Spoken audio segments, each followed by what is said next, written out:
صلی اللہ علی محمد صلی اللہ علیہ وسلم. اللہم صل علی محمد النبی الأمی وعلی آلہ وسلم تسلیما. اعوذ باللہ السمیع العلیم من الشیطان الرجیم. بسم اللہ الرحمن الرحیم والصلاة والسلام علی رسولہ الکریم. بخاری شریف باب المساجد. اور آج جو حدیث ہم پڑھیں گے بس یہ سمجھیں، اس کے بعد انشاءاللہ 2 دروس اور ہوں گے اور پھر باب المساجد جو ہے وہ ختم ہو جائے گا انشاءاللہ. تو آج کے باب میں ہے الاستلقاء فی المسجد ومد الرجل، کہ مسجد میں چت لیٹنے اور پاؤں دراز کرنے کا بیان. دیکھیں امام بخاری رحمۃ اللہ علیہ اتنی باریک چیزیں لائے ہیں کہ اگر کوئی مسجد کا مقام، مسجد کا احترام، مسجد کے فضائل، مسجد کی صفائی، کوئی بھی گوشہ جو ہے اس میں چھٹا نہیں ہے. تو کیا مسجد میں لیٹا جا سکتا ہے اور خاص طور پہ پاؤں دراز کیے جا سکتے ہیں، ایک پیر کو دوسری ٹانگ یا گھٹنوں پر رکھا جا سکتا ہے. تو اس میں حدیث ہے 463، اور یہ حدیث جو ہے حضرت عباد بن تمیم عن عمہ، حضرت عباد بن تمیم جو ہے اپنے چچا سے اس کو روایت کرتے ہیں. انہ رأى رسول اللہ صلی اللہ علیہ وسلم، فرماتے ہیں کہ میں نے دیکھا اپنے نبی کریم صلی اللہ علیہ وسلم کو مستلقیاً فی المسجد، کہ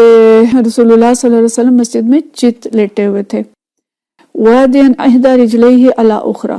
اپنا ایک پاؤں جو ہے وہ دوسرے پاؤں کے اوپر رکھا ہوا تھا. وعن ابن شہاب عن سعید بن ابن مسیب قال، حضرت ابن مسیب جو ہیں وہ فرماتے ہیں کان عمر و عثمان یفعلان ذلک، حضرت عمر رضی اللہ تعالیٰ عنہ اور حضرت عثمان بھی کبھی کبھی ایسا کیا کرتے تھے. تو پتہ ہی چلتا ہے کہ اس طرح لیٹا جا سکتا ہے، اس میں کوئی ممانعت نہیں ہے. مسجد میں کبھی تھک جاتے اور کبھی لیٹ گئے یا دیر تک اگر مسجد میں بیٹھے ہیں اور لیٹ گئے ہیں تو اس میں کوئی حرج نہیں ہے، اور پاؤں پہ پاؤں بھی رکھا جا سکتا ہے. لیکن اس میں بس یہ کہا گیا ہے کہ اگر کسی نے کوئی ایسی چادر پہنی ہوئی ہے جس میں سطر کھلنے کا ڈر ہو تو اس کو پاؤں پہ پاؤں نہیں رکھنا چاہیے یا ٹانگ پہ ٹانگ نہیں رکھنی چاہیے، ورنہ لیٹنے میں کوئی حرج نہیں ہے. اس کے بعد پھر اگلا باب ہے المسجد یکون فی الطریق غیر ضرر بالناس، کہ مسجد راستے میں بنانے کا حکم اگر لوگوں کو کوئی تکلیف نہ ہو. یعنی کسی کی مسجد ایسی جگہ پہ ہے یا ایسی جگہ پہ مسجد بنائی گئی ہے جو راستے میں ہے لیکن اس سے راستہ بند نہیں ہوتا، یعنی کھلا راستہ ہے کوئی، اور کسی کونے میں یا کسی جگہ پہ اس پہ مسجد بنا لی جائے جو لوگوں کے لیے سہولت ہو، جس میں تو کوئی حرج نہیں ہے. آج کل ہم اس کو دیکھ رہے ہیں کہ سڑک پہ ہم جاتے ہیں تو دائیں بائیں پیٹرول پمپ آتے ہیں، ان کے اوپر مساجد ہوتی ہیں، یا ویسے لوگوں نے سڑک کے کنارے مسجد بنائی ہوتی ہے جہاں پہ نماز پڑھی جا سکتی ہے. تو وہ ایک سہولت ہے کہ مسافر بھی اس پہ نماز ادا کر سکتے ہیں، آتے جاتے لوگ. تو اگر راستہ کھلا ہے اور راستہ بند نہیں ہوتا، اس سے رکاوٹ نہیں ہے لوگوں کے آنے جانے میں، تو مسجد بنائی جا سکتی ہے. اس میں بھی حدیث بڑی خوبصورت حدیث ہے حضرت ابوبکر صدیق رضی اللہ تعالیٰ عنہ کے بارے میں. 464 حدیث ہے. حضرت عائشہ رضی اللہ تعالیٰ عنہا اس کو بیان فرماتی ہیں ان عائشہ زوج النبی صلی اللہ علیہ وسلم قالت، فرماتی ہیں حضرت عائشہ لم اعقل ابوی الا وہما بدینان الدین، کہ میں نے اپنے والدین کو جب سے میں نے ہوش سنبھالا، مطلب یہ ہے کہ میں نے انہیں دیکھا کہ وہ اللہ کے دین پر ہی ہیں، یعنی میں نے انہیں دین کے علاوہ نہیں دیکھا. مطلب یہ کہ میرے والدین جب سے میں نے ہوش سنبھالا وہ دین اسلام پر تھے. وَلَمْ يَمُرَّ عَلَيْنَا يَوْمٌ إِلَّا يَأْتِينَ فِيهِ رسول اللہ صلی اللہ علیہ وسلم، اور کوئی دن ایسا نہیں گزرتا تھا کہ رسول اللہ صلی اللہ علیہ وسلم ہمارے گھر تشریف نہ لاتے ہوں. طرفی النہار بکرتن وعشیتن، کہ یا تو صبح کے وقت تشریف لاتے تھے اور یا شام کے وقت، یعنی دن کے کناروں پر ہمارے گھر تشریف لاتے تھے. اس سے حضرت ابوبکر صدیق رضی اللہ تعالیٰ عنہ کی فضیلت پتہ چلتی ہے کہ نبی کریم صلی اللہ علیہ وسلم ضرور دن کے دونوں حصوں پہ کے گھر تشریف لاتے تھے. فابتنا ثم بدا علی ابی ابوبکر، پھر حضرت ابوبکر صدیق رضی اللہ تعالیٰ عنہ کو خیال آیا فابتنا مسجدن بفناء دارہ، تو انہیں خیال آیا اور انہوں نے اپنے صحن میں مسجد بنا لی. ان کا صحن کھلا صحن تھا، اس کے گرد چار دیواری نہیں تھی اور وہیں پہ گزرگاہ تھی، یعنی لوگ وہاں سے گزرتے بھی تھے. جیسے دیوار کے بغیر اگر صحن ہو اور اس سے لوگ گزرتے بھی ہوں لیکن وہ صحن کسی کی ملکیت بھی ہو، تو اس طرح ان کا صحن تھا جو ان کی ملکیت بھی تھا لیکن چونکہ دیوار نہیں تھی تو وہاں سے لوگ گزرتے بھی تھے، یعنی وہ گزرگاہ بھی تھی اور ان کا صحن بھی تھا۔ فَكَانَ يُصَلِّي فِيهِ، اور وہ اس میں نماز پڑھا کرتے تھے، وَيَقْرَأُ الْقُرْآنَ، اور قرآن کی تلاوت کیا کرتے تھے۔ فَيَقِفُ عَلَيْهِ نِسَاءُ الْمُشْرِكِينَ وَأَبْنَاؤُهُمْ، تو مشرکین کی عورتیں اور بچے وہاں پہ کھڑے ہو جاتے تھے، يَعْجَبُونَ مِنْهُ وَيَنْظُرُونَ إِلَيْهِ، تو اس پہ تعجب کا اظہار کرتے تھے اور ان کی طرف دیکھتے تھے کہ انہیں کیا ہو گیا اور یہ کیا کر رہے ہیں۔ وَكَانَ أَبُو بَكْرٍ رَجُلًا بَكَّاءً، حضرت بکر صدیق بہت رونے والے تھے، لا یملک عینیہ اذا قرأ القرآن، کہ جب وہ قرآن پڑھتے تھے تو اپنی آنکھوں پر قابو نہیں رکھ سکتے تھے۔ دیکھیں صحابہ کرام جو قرآن کو سمجھتے تھے اور قرآن پڑھتے ہوئے ان کے اوپر رقت طاری ہو جاتی تھی، تو حضرت بکر صدیق رضی اللہ تعالیٰ عنہ بہت رقیق القلب تھے اور وہ قرآن پڑھتے ہوئے اپنے آپ کو روک نہیں سکتے تھے اور رونا شروع کر دیتے تھے۔ فَأَفْزَعَ ذَلِكَ أَشْرَافُ قُرَيْش، تو جو قریش تھے، رئیسان قریش تھے، تو وہ اس پہ گھبرا گئے کہ بھئی یہ تو اثرات ہونے لگ گئے ہیں لوگوں پہ، اور تو اس طرح لوگ ان کے گرد کھڑے ہو کر قرآن سنتے ہیں تو وہ تو مسلمان ہو جائیں گے، تو اس سے گھبرا گئے۔ اشراف قریش من المشرکین، تو مشرکین قریش جو سے گھبرا گئے۔ تو مقصد یہ ہے اس حدیث کے لانے سے کہ صحن اگر راستے میں پڑتا ہے تو راستے میں مسجد بنائی جا سکتی ہے، اور آتے جاتے لوگ اس پہ قرآن سن بھی سکتے ہیں، نماز بھی پڑھ سکتے ہیں۔ اور اسی سے استدلال یہ ہوتا ہے کہ اگر کوئی ایسی جگہ ہے جو راستے کے اندر پڑتی ہے لیکن راستہ بند نہیں ہوتا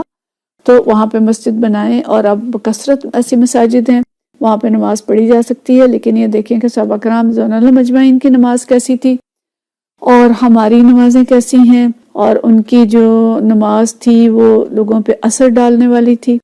اور یہیں سے ہمیں حضرت بکر صدیق رضی اللہ تعالیٰ عنہ کی فضیلت کا بھی پتہ چلتا ہے کہ وہ قدیم الاسلام تھے، بہت جلد اسلام قبول کیا تھا انہوں نے بھی، حضرت عائشہ رضی اللہ تعالیٰ عنہ کی والدہ نے بھی، اور نبی کریم صلی اللہ علیہ وسلم کے گھر دونوں اوقات میں تشریف لایا کرتے تھے۔ اس کے بعد اگلی حدیث جو ہے باب ہے صلاۃ فی المسجد السوق، کہ بازار کی مسجد میں نماز ادا کرنے کا بیان۔ اس میں جو شروع کا بیان لائے ہیں امام بخاری، وصلی ابن عون فی مسجد فی دار یغلق علیہم الباب، کہ ابن عون نے ایک گھر میں واقع ایسی مسجد میں نماز پڑھی جس کا دروازہ بند ہو جاتا تھا، یعنی وہ مسجد گھر کے اندر بنائی گئی تھی۔ مساجد کے ویسے تو دروازے اس طرح نہیں ہوتے، لیکن گھر کے اندر مسجد تھی اور اس کا دروازہ بند ہو جاتا تھا، تو اس مسجد کے اندر انہوں نے نماز پڑھی۔ اور اب گھروں کے اندر مساجد ظاہر بیرونی ممالک میں یہ مساجد بنائی جاتی ہیں۔ میرا بیٹا چائنا گیا، اس نے بھی بتایا کہ ہمارے ہاسٹل کے فلیٹس تھے اور ان میں سے ایک فلیٹ جو تھا وہ نماز کے لیے مختص کر لیا ہوا تھا، جو اس کا ایک ہال جو تھا وہ ہم نے مسجد بنا لی تھی اور وہاں پہ آ کے ہم عبادات کیا کرتے تھے۔ اور تو اسی طرح سے دوسرے ممالک میں بھی جہاں پہ الگ سے مساجد نہ ہوں تو کسی ایک فلیٹ کو یا فلیٹ کے کسی حصے کو مسجد بنا لیتے ہیں اور وہاں پہ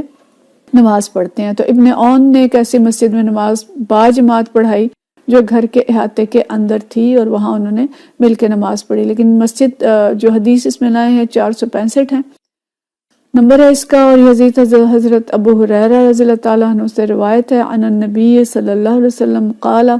نبی کریم صلی اللہ علیہ وسلم نے فرمایا، صلاۃ الجمیع تزید علی صلاتہ فی بیتہ، کہ باجماعت نماز جو ہے وہ اس نماز پر جو گھر کے اندر پڑھی جائے، وصلاتہ فی سوقہ، یا جو بازار میں ادا کی جائے، یعنی گھر یا بازار میں نماز پڑھنے کی نسبت باجماعت نماز 25 درجہ، کہ وہ 25 درجے رکھتی ہے، یعنی 25 گنا زیادہ فضیلت ہے اس نماز کی جو نماز باجماعت پڑھی جائے۔ فَإِنَّ أَحَدُكُمْ إِذَا تَوَضَّعَ فَأَحْسَنَ، کہ تم میں سے کوئی اچھے طریقے سے وضو کرتا ہے، وَآتَى الْمَسْجِدَ، اور مسجد کی طرف آتا ہے، لا یرید الا الصلاۃ، اور اس کا اس طرف آنے میں اور کوئی مقصد نہیں ہے سوائے اس کے کہ وہ نماز کے لیے مسجد کی طرف آیا، تو اس کے بارے میں فرمایا کہ لم یخط خطوۃ الا رفعہ اللہ بہا درجہ، کہ وہ کوئی قدم نہیں اٹھاتا کہ ہر قدم پر اللہ تعالیٰ اس کا ایک درجہ بلند فرما دیتا ہے، وحط عنہ خطیئتہ، اور ہر قدم پر اس کا ایک گناہ یا ایک خطا معاف کر دیتا ہے، حتی یدخل المسجد، یعنی یہ سلسلہ جاری رہتا ہے یہاں تک کہ وہ مسجد میں داخل ہو جاتا ہے۔ وَإِذَا دَخَلَ مَسْجِدَ كَانَ فِي صَلَاةٍ مَا كَانَتْ تَحْبِسُهُ، کہ پھر وہ مسجد میں داخل ہو جاتا ہے اور نماز پڑھتا ہے، اور پھر وہ رکا رہتا ہے، کانت تحبسہ، وہ رکا رہتا ہے مسجد میں، وتصلی یعنی کہ جب وہ مسجد میں داخل ہوتا ہے تو نماز کی وجہ سے وہاں رکا رہتا ہے، وہ نماز میں مصروف شمار کیا جاتا ہے، یعنی ایک نماز پڑھ لی، دوسری نماز کا انتظار کر رہا ہے، یا نماز کے بعد وہاں بیٹھ گیا اور وہ ذکر کرتا رہتا ہے۔ یہ ہم پیچھے بھی پڑھ چکے ہیں کہ نماز کے بعد بیٹھنا اور اللہ کا ذکر کرنا، تو ایک تو وہ مسجد میں نماز میں شمار کیا گیا، اور پھر جب تک وہ وہاں بیٹھا رہتا ہے، وتصلی یعنی علیہ الملائکۃ، اس پہ جو فرشتے ہیں وہ اس کے لیے اس پہ صلات بھیجتے ہیں اور اس کے لیے دعا کرتے ہیں، ما دام فی مجلسہ الذی یصلی فیہ، کہ جب تک وہ اس جگہ پہ بیٹھا رہتا ہے جہاں اس نے نماز پڑھی ہے۔ کو فرشتے کیا کہتے ہیں؟ اللہم اغفر لہ، اللہم ارحمہ، ما لم یحدث فیہ، جب تک کہ اس کا وضو نہ ٹوٹ جائے۔ تو یہ ہم پیچھے تفصیل پڑھ چکے ہیں، جب تک وہ اس جگہ بیٹھا رہتا ہے فرشتے اس کے لیے مغفرت کی اور رحمت کی دعا کرتے رہتے ہیں، جب تک کہ وہ وہاں سے اٹھ نہ جائے یا اس کا وضو نہ ٹوٹ جائے۔ تو ویسے تو اس میں باب یہ ہے کہ گھر یا بازار میں واقع دکان یا کسی پاک جگہ پر نماز کی ادائیگی درست ہے، اور مسجد اگر کوئی بند جگہ پہ بنا لے گھر کے اندر، یا ایسی جگہ ہے کہ جہاں مسجد نہیں ہے ویسے، لیکن انہوں نے گھر کے اندر یا کسی فلیٹ کے اندر مسجد بنا لی، تو اس میں بھی نماز ادا ہو سکتی ہے۔ لیکن یہاں جو چیز دوسری آئی ہے کہ با جماعت نماز کی فضیلت بہت زیادہ ہے، اور با جماعت نماز پڑھنا دوسری نماز کی نسبت 25 گنا زیادہ درجہ رکھتا ہے، اور اس میں بہت ساری احادیث ہیں جو ہمیں نماز کی، با جماعت نماز کی فضیلت بتاتی ہیں۔ اور با جماعت نماز جو ہے یہ واجبات میں سے ہے کہ مردوں کے لیے نماز با جماعت پڑھنا کس قدر ضروری ہے، کہ نبی کریم صلی اللہ علیہ وسلم نے کبھی بھی اس نماز کو ترک نہیں فرمایا، یہاں تک کہ جب آپ پہ آخری وقت آیا اور آپ سخت بیمار تھے اور آپ صلی اللہ علیہ وسلم کے اندر خود چلنے کی قوت نہیں تھی، تو اس وقت بھی 2 صحابہ کے سہارے آپ مسجد میں تشریف لے گئے اور نماز جو ہے وہ باجماعت ادا کی۔ اور نبی کریم صلی اللہ علیہ وسلم کو جماعت چھوڑنے والے پر سخت غصہ آتا تھا، اور آپ صلی اللہ علیہ وسلم کی ایسی حدیث بھی ہیں کہ جس نے نماز باجماعت چھوڑ دی تو اس کے لیے کس طرح سے آپ صلی اللہ علیہ وسلم نے غصے کا اظہار کیا، اس کو ہم آگے دیکھتے ہیں۔ لیکن باجماعت نماز کی فضیلت اور اس کا جو اجر و ثواب ہے وہ کتنا زیادہ ہے کہ یہاں پہ 25 درجے آیا ہے، اور دوسری حدیث جو بخاری، مسلم، ترمذی، نسائی بہت سی کتب کے اندر ہے، اس میں آپ صلی اللہ علیہ وسلم نے 27 درجے اس کی طرف اشارہ کیا ہے کہ 27 درجے زیادہ ہیں۔ اور آپ صلی اللہ علیہ وسلم نے یہ بھی فرمایا کہ جو شخص 40 دن تک اخلاص کے ساتھ نماز با جماعت پڑھے کہ اس کی تکبیر اولیٰ فوت نہ ہو، تو اس کو 2 اس کے لیے بشارتیں ہیں، ایک تو جہنم سے آزادی کی بشارت ہے، اور دوسری یہ کہ اس کو نفاق سے بری ہونے کی بشارت دی گئی ہے کہ 40 دن تک اگر اس نے اس طرح نماز پڑھی ہے کہ اس کی کوئی تکبیر اولیٰ بھی قضا نہیں ہوئی، وہ منافق نہیں ہے، اور یہ کہ اس کو جہنم سے آزادی کی بھی خوشخبری دی گئی ہے، اور یہ بھی ترمذی کی حدیث ہے۔ پھر اسی طرح آپ صلی اللہ علیہ وسلم نے یہ بھی فرمایا کہ جو لوگ اندھیرے میں مسجدوں میں بکثرت جاتے ہیں، یعنی اندھیرے میں مغرب، عشاء اور فجر کی نماز، تو انہیں قیامت کے دن پورے نور کی خوشخبری سنا دو، یہ ابن ماجہ کی حدیث ہے۔ اور پھر یہ بھی فرمایا کہ جو لوگ کثرت سے مسجد میں جمع رہتے ہوں اور وہ مسجد میں فرشتوں کے ہم نشین ہوتے ہیں، اور جب وہ بیمار ہو جائیں تو فرشتے ان کی عیادت کرتے ہیں، اور جب کسی کام کو جائیں تو فرشتے ان کی اعانت کرتے ہیں۔ سبحان اللہ، حاکم کی حدیث ہے کہ دیکھیں کتنی بڑی فضیلت ہے کہ اگر کثرت سے مسجد میں جاتے ہیں، اب جب وہ مسجد میں نہ ہو تو فرشتے ان کو تلاش بھی کرتے ہیں اور ان کی مدد بھی کرتے ہیں، ان کی عیادت بھی کرتے ہیں، اور اگر کسی کام کو وہ جاتے ہیں تو فرشتے ان کی اعانت بھی کرتے ہیں۔ اسی طرح حضرت عبداللہ بن مسعود رضی اللہ تعالیٰ عنہ فرماتے ہیں کہ جو شخص یہ چاہے کہ قیامت کے دن اللہ جل شانہ ہو کہ حضور یہ مسلمان بن کر حاضر ہو، تو وہ نمازوں کو باجماعت ادا کرے۔ تو جہاں بہت ساری فضیلتیں ہیں باجماعت نماز پڑھنے کی، اور اگر کوئی شخص نماز باجماعت ادا نہیں کرتا تو اس کے لیے بھی نبی کریم صلی اللہ علیہ وسلم کے ارشادات بہت سخت ہیں۔ اور آپ صلی اللہ علیہ وسلم کی ایک حدیث ہے، آپ نے فرمایا کہ جو شخص اذان کی آواز سنے اور بلا کسی عذر کے نماز کو نہ جائے تو اس کی نماز قبول نہیں ہوتی۔ تو صحابہ کرام نے عرض کیا کہ عذر سے کیا مراد ہے؟ تو ارشاد ہوا کہ مرض ہو یا کوئی خوف ہو، یہ ابو داؤد اور ابن ماجہ کی حدیث ہے۔ اور آپ صلی اللہ علیہ وسلم نے یہ بھی فرمایا کہ سراسر ظلم اور کفر ہے اور نفاق ہے اس شخص کا فعل جو اللہ کے منادی یعنی مؤذن کی آواز سنے اور مسجد کو نہ جائے. یہ مسند احمد کی حدیث ہے. تو یعنی بڑی سخت وعید ہے. اور ہمارے ہاں اتنی زیادہ سستی ہے کہ ہمارے بازار تو بہت آباد ہیں اور مسجدیں ویران ہیں اور مسجد میں چند صفوں کے سوا نمازی نہیں ہوتے، جبکہ آپ صلی اللہ علیہ وسلم نے ارشاد فرمایا کہ میرا دل چاہتا ہے کہ میں یہ کہوں جوانوں سے کہ ایندھن اکٹھا کرو اور پھر میں لوگوں کے پاس جاؤں جو بلا عذر گھروں میں نماز پڑھ لیتے ہیں اور جا کر ان کے گھروں کو جلا دوں. یہ مسلم، ابو داؤد، ترمذی، ابن ماجہ سب کے اندر یہ حدیث آئی ہے. تو دیکھیں کہ نماز با جماعت کی جہاں بہت ساری فضیلت ہے، وہیں نبی کریم صلی اللہ علیہ وسلم کو بہت زیادہ غصہ آ رہا ہے ایسے لوگوں پہ جو با جماعت نماز نہیں پڑھتے. تو اور بعض ترمذی کی ایک حدیث تو یہ بھی ہے کہ کوئی شخص اگر دن بھر روزہ رکھتا ہے، رات پر نفل پڑھتا ہے لیکن جمعہ اور جماعت میں شریک نہیں ہوتا تو ایسے شخص کو جہنم کی وعید دی گئی ہے کہ یہ شخص جہنمی ہے. تو اس لیے بہت زیادہ اہم بات ہے کہ نماز جو ہے با جماعت پڑھی جائے اور اپنے بچوں کو اور اپنے مردوں کو اس کی طرف ترغیب دی جائے کہ وہ با جماعت نماز پڑھیں. اور با جماعت نماز دیکھیں کہ اس کی جو اتنی فضیلت بتائی گئی اور اتنی اس پہ وعید دی گئی تو اس کی وجہ کیا ہے؟ اس لیے کہ نماز جو ہے یہ بنیادی چیز ہے، دین کا ستون ہے، اور اس ستون کو قائم رکھنا اس کا ہمیں حکم ہے. اور جب تک یہ ستون قائم رہتا ہے تو دین اسلام بھی قائم رہتا ہے. لیکن نماز ایک اجتماعی صیغے ہیں سارے نماز کے، اور ہم کیا کہتے ہیں اللہم اہدنا الصراط المستقیم، اور سارے صیغے جو ہیں وہ جمع کے صیغے ہیں. نماز با جماعت جو ہے یہ مسلمانوں کی قوت اور شان اور شوکت کا اظہار بھی ہے، اور امت میں اجتماعیت، دین اسلام کے اجتماعی دین ہونے کی طرف اشارہ ہے. اور جس طرح سے نظم و ضبط میں سکھاتی ہے نماز اور نماز با جماعت کہ ایک امام کی اقتداء کی جائے، نماز کے پیچھے صف بستہ ہو کے کھڑا ہوا جائے اور امام کے رکوع کے ساتھ رکوع اور اس کے سجدے کے ساتھ اس کے یعنی بالکل اس کے اقتداء میں صف بستہ ہو کے نماز پڑھی جائے. اسی طرح مسلمانوں کو بھی صف بستہ رہنا چاہیے اور ان کا ایک امام ہونا چاہیے اور اس امام کی انہیں اقتداء اور اتباع کرنا چاہیے کہ دین اسلام جو ہے یہ اجتماعی دین ہے، اور دین اسلام کے اندر اس قدر اجتماعیت ہے کہ اگر کوئی مرد با جماعت نماز نہیں پڑھتا تو اس کی نماز قبول ہی نہیں ہے. اور اسی طرح سے یہ باہمی الفت اور محبت کا ذریعہ ہے کہ اگر 5 وقت ایک محلے کے لوگ ایک مسجد میں اکٹھے ہوتے ہیں تو لازماً ان کے درمیان الفت اور محبت پیدا ہوتی ہے، اور ان میں سے کوئی ایک اگر ایک نماز میں نہیں آتا تو دوسرے اس کا پھر پتہ کرتے ہیں، اگر وہ بیمار ہے تو اس کی تیمارداری کرتے ہیں. تو اس طرح سے آپس کی محبت جو ہے وہ بڑھتی ہے اور مسلمانوں کا اخلاق بہتر ہوتا ہے.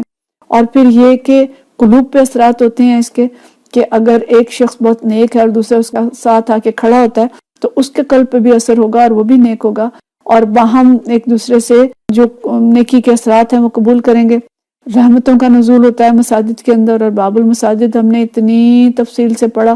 کہ مساجد کے اندر کیا کچھ ہوتا تھا نبی کریم صلی اللہ علیہ وسلم کے دور میں.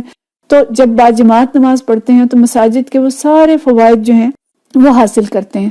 اور دینی تعلیم و تربیت کا بہت بڑا ذریعہ ہے. نماز کے بعد اور بیٹھنا وہاں پہ دین سیکھنا اور سکھانا، نماز جمعہ، اس کا خطبہ، اور نبی کریم صلی اللہ علیہ وسلم کس طرح سے صحابہ کرام کن چیزوں کی طرف متوجہ کیا کرتے تھے، اور نماز جمعہ، نماز عیدین، یہ سب نمازیں اور ان کے خطبے یہ مسلمانوں کی تعلیم و تربیت کا ذریعہ ہیں. تو بہت سارے فوائد ہیں نماز با جماعت کے. ہمارے پاس اب اتنا وقت نہیں کہ ہم اس کی تفصیل میں جائیں،